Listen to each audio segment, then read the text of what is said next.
এতদিন আমি জানতাম মশারি আমরা শুধু ঘুমাতে যাওয়ার সময় টাঙাই, কিন্তু সেটা আরো অনেক কাজে লাগতে পারে। এই যেমন ধরো তাস খেলা, মেন রোডের ধারে বসে তিন দাদু বন্ধু যা মন দিয়ে তাস খেলছে না, কে বলেছে ষাটের পর জীবন শেষ? উপভোগ করতে জানতে হবে। অসময় লাইটিং দেখো, যদি বুঝতে না পারো কোথায় যাচ্ছি। বড্ড বোকা তুমি ভাই। আমাদের বকুল তলায় ভিড় জমেছে, বসেছে মেলা, দেখতে যাচ্ছি আমি আর এই যে আমার বন্ধু দোকানে বসে দুলছে। ওকে বললাম কানে কানে, ওমা রেগে গেল। আচ্ছা, মেলায় কি সত্যিই মানুষ দরকারি জিনিস কিনতে যায়? আমি তো যাই জিনিস দেখতে। দেখি দাদা এটার দাম কত, জিজ্ঞেস করি, তারপর রেখে দিই। ভাই এত দাম দিয়ে মেলা থেকে জিনিস কিনবো, অত কনফিডেন্স নেই এখনো জীবনে।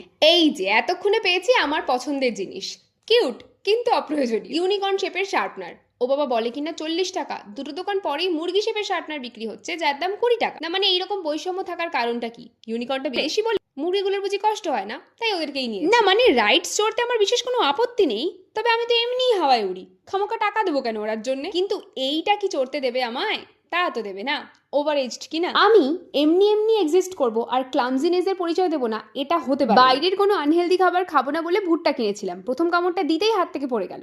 West of food, West of money, and I am really ashamed.